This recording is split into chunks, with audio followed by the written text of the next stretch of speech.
So, guys, welcome back for another episode of the DXB podcast. And today I'm very privileged to have John Welch, the owner of IAD Growth. And considering we have been getting some decent reviews, and to just get right into the episode, I'm going to shut the fuck up and let you run it. Hey, so who are you? What are you doing? Why do you do it? Love it. Yes, right. I love that. You realized it matters enough to not waste the time.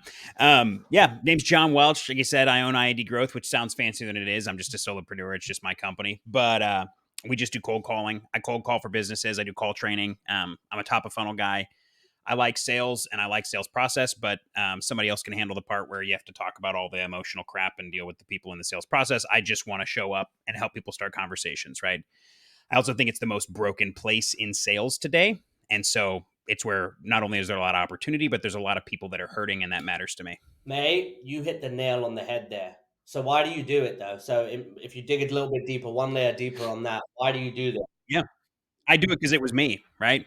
I got a school at 23, wanted to get married, wanted to have a family, wanted to do all this stuff, and realized that it wasn't going to happen working some job. I wanted to be able to provide for my family. I didn't want my wife to have to work because she wanted to be able to be more present as a mom. Like, all these things mattered to me.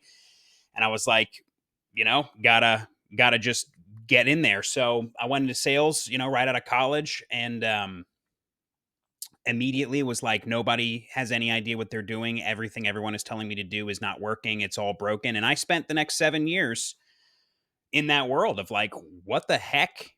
Right? There's like, you read book after book Mhm. after book. There's more sales gurus than you can shake a stick at, and none of Yep. it works. None of it does anything for your business, right? All it leads to is burnout, stress, anxiety, no results. The companies are firing reps because they're not performing, and then refusing to hire them because they have too short of a tenure, when all of the performance problems are created by the company to begin with, and we're all playing the same game but acting like we're not, and it's just a complete crapshoot at this point.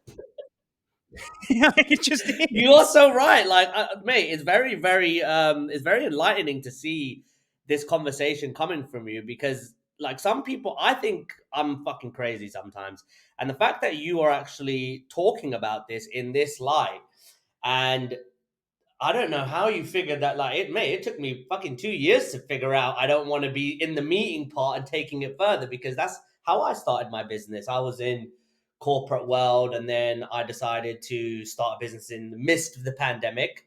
And within that, like I said, I'll be able to do everything. I'll be able to close your deals, everything, right? And then it slowly got to the point where I just slowly pulled back. All right, I don't want to do that. I'm going to pull that back. I'm going to pull that back. And then it just came to the point where after I've pretty much fired my whole team, and now where I am today, I'm building my own business now again for the second time with GPTs and without that fucking Mhm. headache, right? And now I know I don't even Yeah. want to be having the conversations. I'll tell you the truth. I don't even want to be having the Yep. conversations. I just want to get the attention. I I just just want to want to shut get them. the attention. I Yep. just want to be in front of you and say, look, I'm that guy who you think either talks shit or you believe his shit, but he's there and he's telling you about X, Y, and Z. So for you to be doing that, man, fucking 100%. hats off. So tell me a little bit more, tell the audience a little bit more about what IAD does. Like, everybody does cold calling, everybody does appointment setting. Yep. I'm so sick of hearing some of the gurus who don't even actually call, or some people that don't call. I'm fucking Yep. tired of that shit. That's why I'm flipping it differently. But Yep. it'd be interesting to hear from your side. What makes you different? And tell us a little bit about IAD. Yeah, for sure. I mean, you're correct. Everybody sells appointment setting. I don't really sell appointment setting because appointment setting is not really a product. That's very true. It's like selling. I don't know. It's like selling something that doesn't exist, right? Yeah, you're absolutely right. You're absolutely right. Okay, tell me more. But anyway, so it's like, you're right. There's a bunch of people that are like, I don't know that I see a lot of people selling cold calling. I see a lot of people selling cold Yeah. call training, and they're bad at it, but they're not selling cold calling. And I know that because at this point, everybody I talk to is like, yeah, yeah, all the guys nobody I work with ever calls, and people have started to just kind of believe that it doesn't work or that it's not real or whatever it is. But I mean, it's easier for me to just talk about like my Mm. belief system, right? Like, my belief system is that the cold call is the most fundamental motion in the sales world. I actually think that it's more important than anything else, and I also think that if someone understands cold calling and understands how to start a conversation on the phone, the like every other part of what we conceive of as like a sales process doesn't really exist Mhm. anymore, Mhm. right?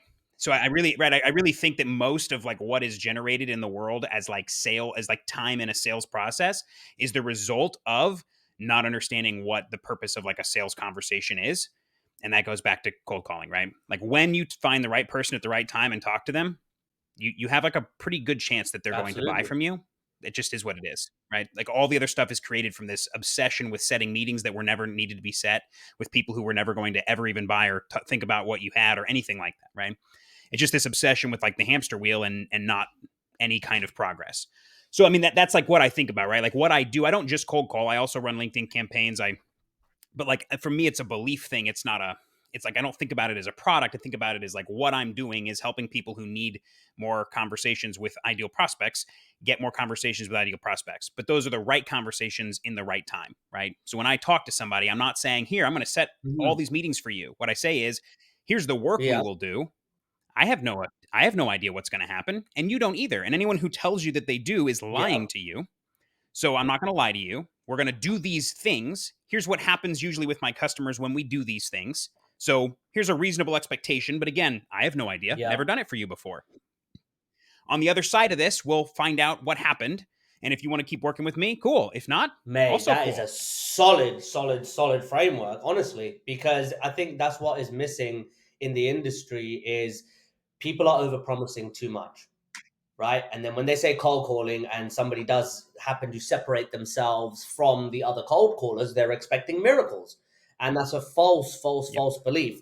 So within that, and cold calling, in my opinion, cold calling helped me build the courage, the confidence to do what I am and become who I am today.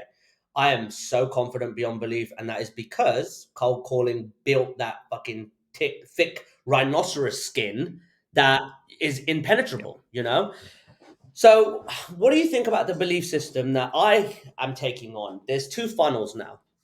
Okay, so you've got your regular funnel, your sales funnel, and this is what I'm writing down. And then you've Hmm. got your normal funnel, right? Like this. So, Yeah. before people are even moving opportunities, leads, prospects into that sales funnel, are you also in agreement then that the cold call allows you to just get the attention? Allows you to get the attention Yeah. first and then slowly nurture that person and then carefully, controlled manner, move them over to the sales funnel when they are ready, right? Because that other Yes. funnel goes up and down. So tell me a bit about how if somebody's going to buy your service, what do they need to know or understand before that sales funnel becomes reality? What they need to know is what are they trying to accomplish? You're right. Hmm. Right? Like all if I like when I cold call for my business, I literally have two questions depending on who I'm calling. If I'm calling a business owner and I want to do cold calling for them, my question is, do you have sales reps that call or do you do that yourself? Sorry, do you have sales reps that sell or Hmm. are you the sales team? That's the first question I ask, right? And if they say I'm the sales team, now we have a conversation. If they say I have reps that call, then the next question is going to be like, okay, or I have reps that sell. The question is going to be like, okay, like, are they setting their own meetings? Do you Hmm. want them setting their own meetings, or have you ever considered working with Hmm. somebody who sets meetings? And like at that point, if the answer to both those questions is a false, like is like that they don't need me, I'm Hmm. off the phone. And this is the problem. Like the problem is that here's how I think about this. The this is gonna I don't want this to sound too Yeah, abstract, but I'm no, gonna try to no. like make this Mhm. make sense in a short period of time. The the degree to which the prospect is going to trust you in that first like space of the call is directly correlated to the degree to which you are committed to the answer that they are going to give you. And what I mean by that is if I show up on the call and I ask some half-ass abstract question that could be answered 50 different ways, I lose trust instantly because that prospect now knows that what I'm trying to do is talk to Mhm. them. If I show up on the call and ask a question that can be answered one of two ways, and one of those two ways is very likely going to end this Mhm. conversation, it instantly builds trust because they now know I'm committed to the answer they're going to give me, which means they're going to give me a true answer. They're not going to lie to Mhm. me. And I'm committed to getting off the phone if what they say isn't what I'm looking for. The problem with this is you cannot call this way when you're incentivized by meeting metrics. This is what's happened. I just did a video of this on LinkedIn. What happened was we spent 25 years building this bizarre world where meetings matter, where like the number of meetings is this judgment. We care about the number of meetings. Well, so now what happened is that the prospects all got a bunch of meetings set that never needed to get set. It used to work because people were like, "Oh, okay, well, yeah, I can see that. I might explore that."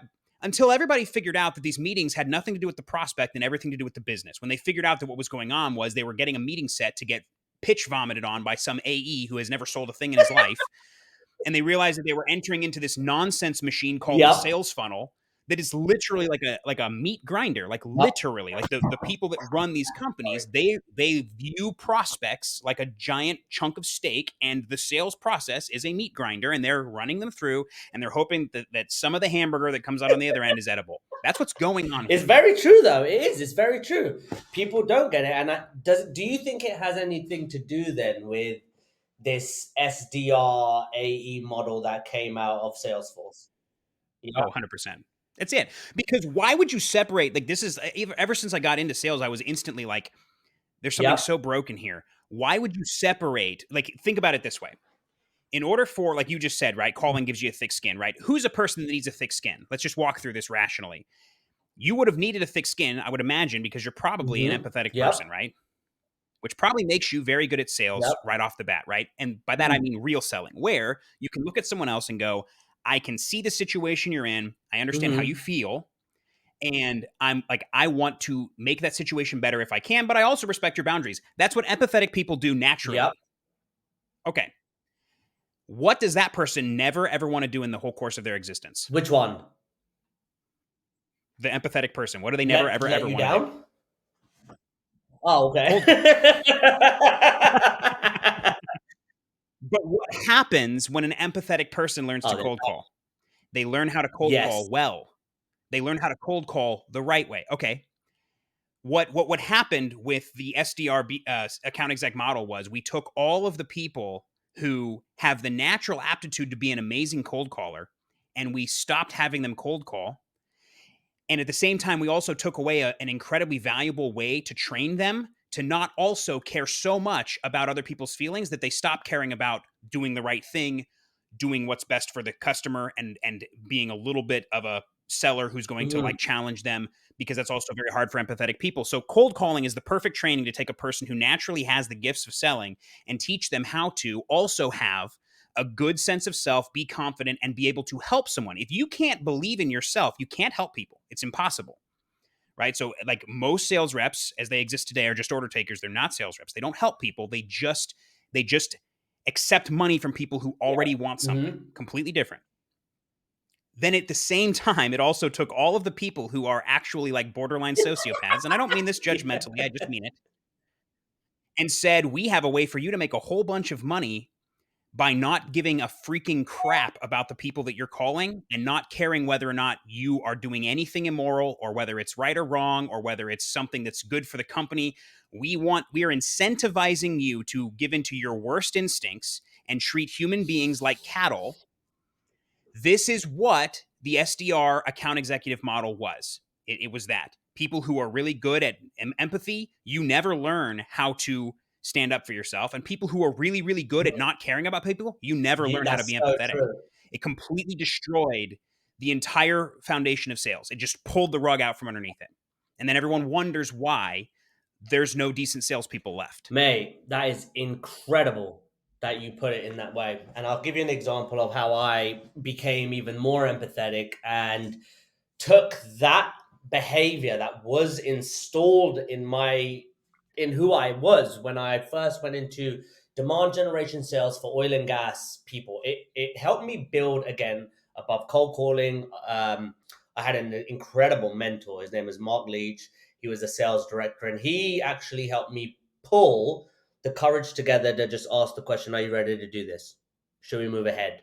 Right? I was afraid to say that. Right? Again, empathetic. And Mhm. it was so much so that I was calling, and yes, you have to book demos. You got to book demos. You got to book demos, or book a meeting, and Prativa will be on it. And what started to happen was I did stop caring.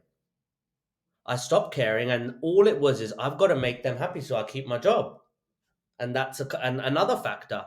And then it came to a point where I was having to book demos for these webinars, go through them. I got really good at that. Excuse me. Started to get better at what my pipeline grew, my revenue grew, my commissions grew, and I was at the height of my career. I just got married, and I had just sold a webinar to this company that I was trying to sell it to them for 3 years, right? And they had boatloads of cash. He goes, new guy got hired in. He goes, you know what? I'll take you up on that. You got these people. You got these people. This is the database. Yes, yes, yes, yes, yes. Long story short, 3 months after it, he calls me and goes, "You're a fucking liar." And I was like, wow, that's a really nice way to speak to somebody. And he just Yeah. went into me, right? And what I found out was that the company I was working for, we said we had a database of individuals in the oil and gas space, engineers, oil well operators, drilling contractors, all of that stuff. But there were a team of Indians calling people and just saying, "Hey, look, can I register you for this? You don't have to show up, but like, I just want to write down your name." Okay. Oh, And man. now this guy wasn't stupid because he started seeing these registrations, random registrations coming in, and stupid people don't understand that the network where people are trying to reach out to people within their network, some of them they know them. So what do you think he did? Hey, I've got you registered for this webinar. Thanks, dude. What are you talking about? What webinar? Mm. And 2 weeks later, I handed in my notice. I quit. I was due a huge commission check, and I said I will never put my integrity on the line again for anybody ever again. And that's what Yeah. brought me to where I built a business and started to serve customers that I enjoyed working with, that I had fun with. And then again, it came to a point where the contract agreements, the fucking guidelines, boundaries, the bullshit that some clients will give you, it got too much for me, honestly. And I'm like, I'm not fucking doing this shit anymore. No matter what you do, these motherfuckers are not happy, right? I made a client £100,000 in 7 months from a 60 grand cold calling investment with me and my team, right? And the team was garbage too. They still did it. Oh, well, you're the most expensive person anyway. You need to do more than that. And I was like, fuck you. But mate, I get That's such a good it. answer. I get it, man. I get it. And that leads us into the next point. So, a lot of failures have got me to where I am today. And I may not be in the exact place in my life, but I'll tell you the learning lessons, the failures, the experience have got me to a place where I'm so fulfilled and so grateful to be where I'm at. So, for you, were there any major failures, hiccups, road bumps along the way to being an entrepreneur that you experienced that really shaped your Yeah, I mean, the first, like, 8 years of being in life? business. I mean, like, how about all of them? I came out of college, I went into business, I started as a commercial real estate broker, I was, like, walking Mhm. indoors at businesses, just getting, like, shut down by security guards and, just and, like, just the madness of these boomers in their ivory towers of, like, "Yeah, no, just go bang on door," like, just Yeah. mental, right? Just mental, to use your language. But, but I just lost my train of thought entirely. Give me 1 second to get it back. Yeah, but like the biggest ones were, like, I had a web dev company with a business partner. Started it right out of college as well. So I was, like, working for companies doing sales, and I was also trying to build this other Mhm. company on the side, and, like, just never went anywhere. And we did a few things. We actually did some Mhm. cool stuff. Like, it's not fair to say it never went anywhere, but, like, it wasn't. We never turned it into a viable business for us to, like, make enough money to live off of and, like, grow any kind of thing like that. And a big part of that was just I just couldn't figure out how to be comfortable and okay with, like, the sales motion. And by that, that's what I'm saying, right? Is that, like, the part where you talk to people who are interested in what you do is not Mhm. sales. Yep. And, like, it's not sales. And so people, like, think that they've, like, right, it's like if you worked in a job where leads were handed to you, you're not a salesperson. I don't care how much psychology you know. I don't care how many trainings you've gone to. If you're taking conversations that showed up that you didn't set, you're Hmm. not a sales rep.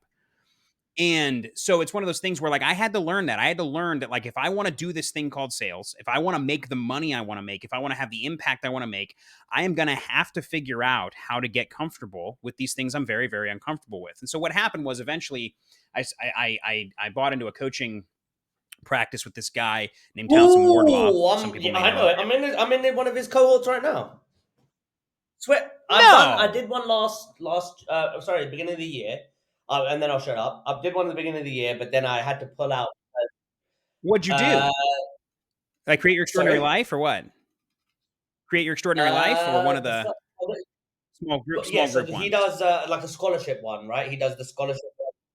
Yeah, Yeah. you were one of So the I was in the founders one when I was running sales driven, and I Okay. brought my business partner in there, but he was doing the same things in the business in the group, and I knew what he's doing, and I couldn't stand it. So I said, "Look, Townsend, pull me out of the group. I've got too much shit going on right now, anyway, and then I'll be down for the next one." And I've just joined the one again, like properly now. Now I'm settled again because went through a separation, all kinds of other shit. But now that I'm settled, I'm doing it again, and it's Nice. he's I've had a number of conversations with him. One of them was when I was going through a massive change in the business, and I had a half an hour conversation with him, and mate, it's just the way he flips things, right? And just see it just for what it is. And I'll be able to tell more in 3 months. So we'll have another session in 3 months. But Absolutely. tell me where you came from. Yeah.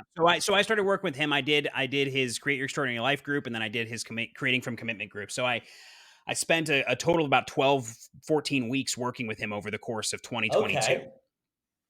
2021 I spent like 6 weeks with him, and then 2022 I spent another like Okay. 8 weeks with him probably.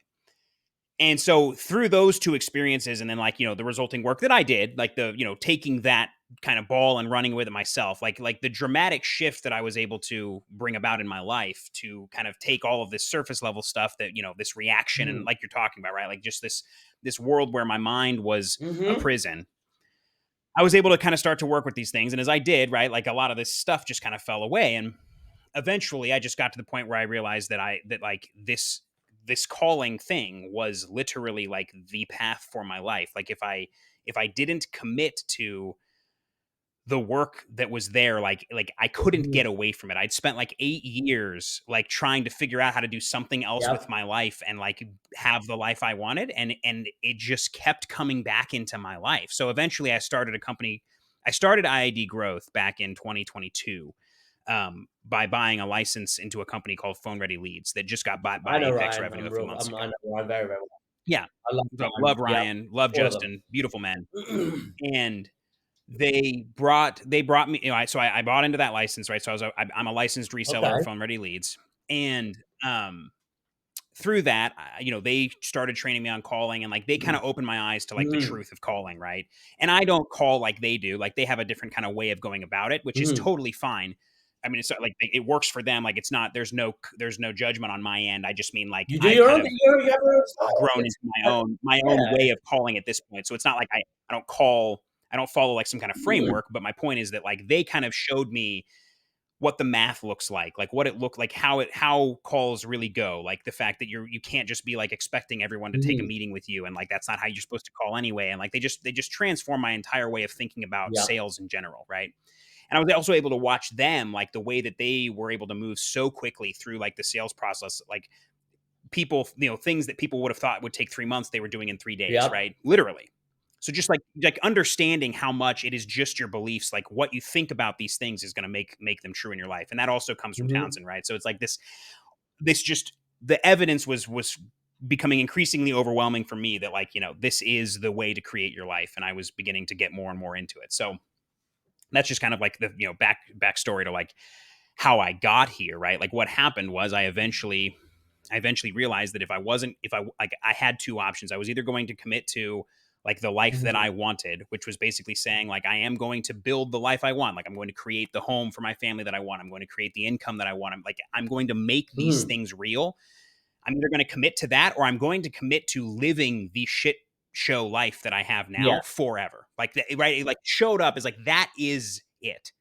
And the only path forward for me was to let go of all of the self-hatred and self-condemnation and the judgment and all of these things, right? Like people hear that, they even hear that commitment idea, and I think, because I used to hear it this way, like they hear some kind of like Cult or something. me like kicking Yeah. myself into jumps, like into gear or something, and it's actually the Mhm. complete opposite. Like that was actually a complete letting go of the past of like all of the other stuff in my life. Like it wasn't about some kind of like jolt myself into working a million hours a day. It was literally about realizing that all across my life I was creating messes that I then was spending all of my time cleaning up. And in some cases that was physically my, like you'll notice these walls are all empty. Like 3 months ago I got rid of, I had an entire home studio in my house and like I was working in it and like all this crazy stuff, right? I produce music, like Wow.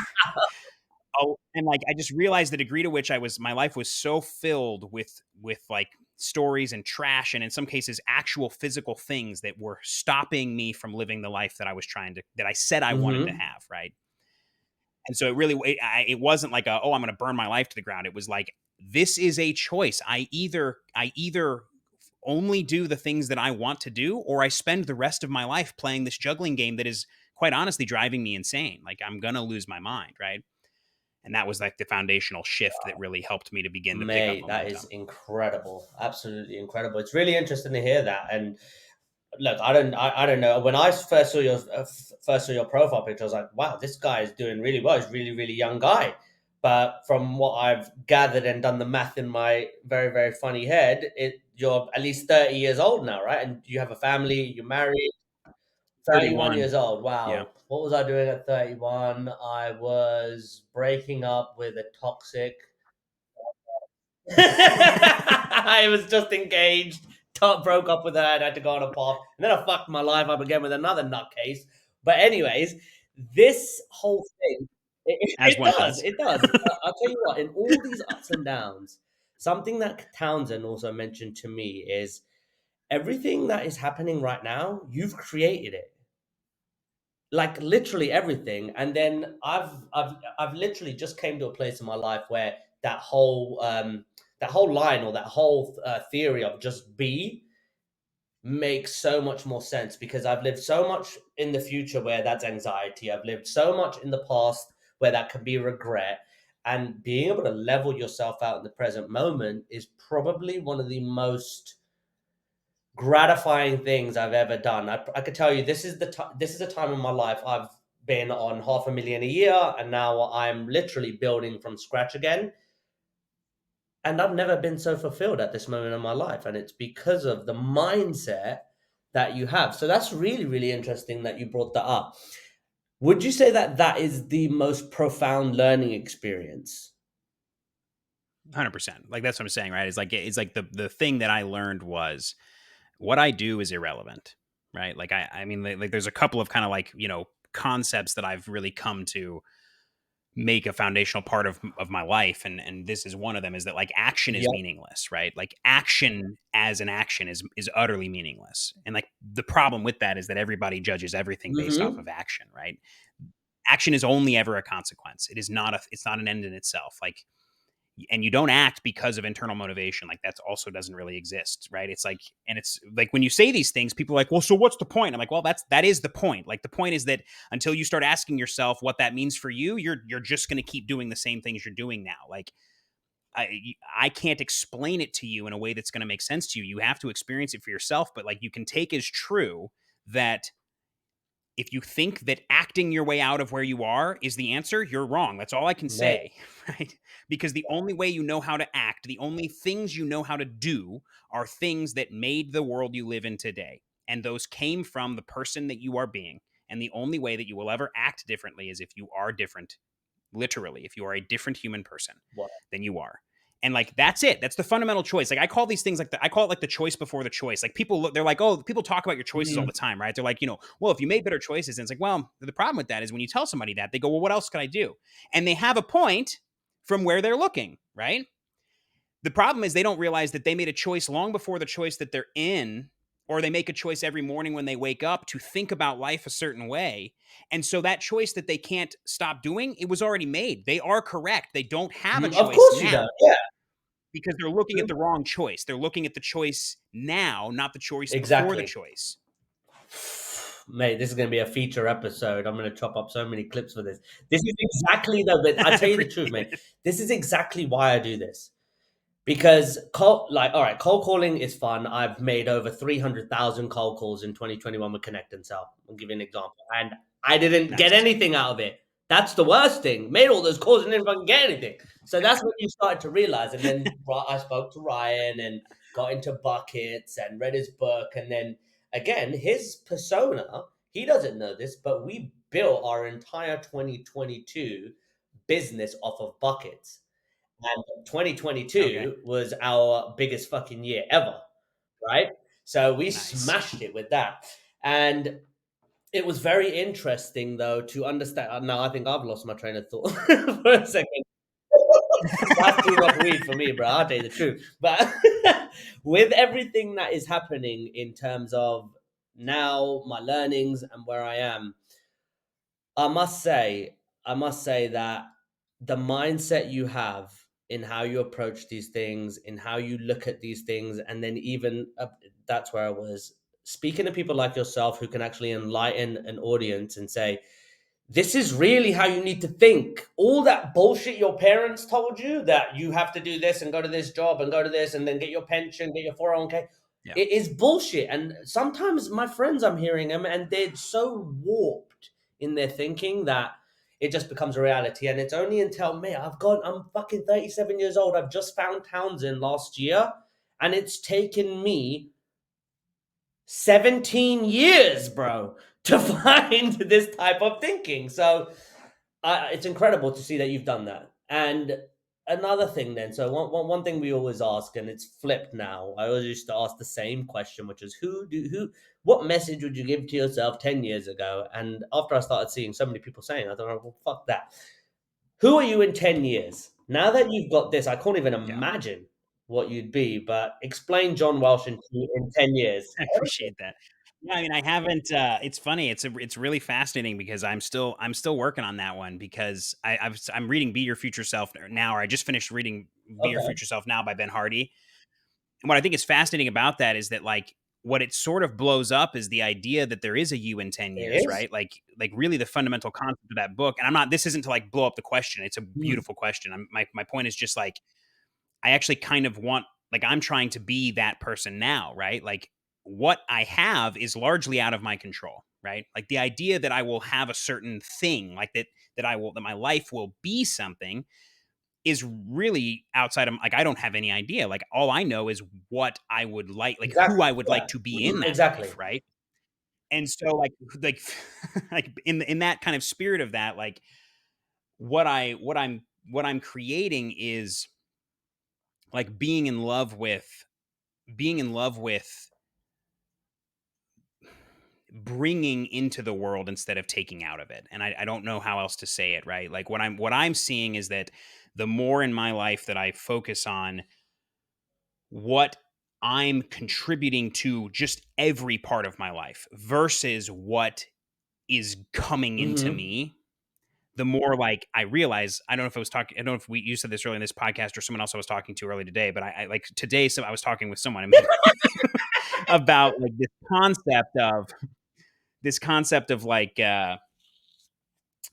um looking at your life like the reason you're doing something is because of what it does for you versus like the only thing that you can possibly do is be in the journey Mhm. in the moment. So I guess like where I'm going is I want a big house in southern Indiana, right? I want more Yep. children, my wife and I want more kids. I want a home in Florida. Like I have all Mhm. these ideas of like who the future John is and like what that world looks Mhm. like for him. I want to be, I want to be a known music producer and artist, like all these things. Like they're all important to me. They're all things that I'm creating actively. But like my future self is actually like exactly this, just more. Okay. Like I'm more loving than I was the day before. I'm more at peace than I was the day before. And like every day I wake up and think, can it get better than this? And the answer is Of course. always yes. So like I don't know what it looks like in like by like Mhm. objectively, but like future John is just creating more impact than current John is. Future John is just loving people more than current John is. That's all So that's I'll all push I it a see. step further then, and I'll help you see it even clearer. Describe to me. It's 8:53 in the UK. Did you say you're in Florida? I'm in All right, Indiana, so you're in Indiana, Indiana. Are you the Eastern central, time. Yeah, central or mountain? You're in Eastern. Eastern time. I'm All right, cool. Indianapolis. Yeah. So it's 3 o'clock for you, right? 3:54.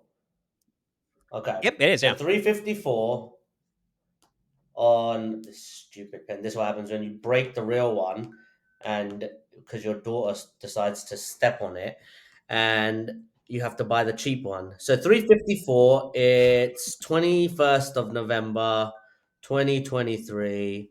So tell me what you're doing at 3:54 in 2033, That's a 21st great of question, November. man. Describe this moment now. Are you at dinner? Are you with your kids? Are you retired? Do you have your third business? Yeah, I'm this. Yeah, I mean this. Yeah, that's a really great question. I mean, I'm probably chopping wood on my property, prepping for Thanksgiving. Right. I've got four kids, four kids. Um, I've got one now, so a couple additional ones. Same bad, same You know, I'm still married to the same woman. Our marriage is bad. just as beautiful and more beautiful than it's ever been.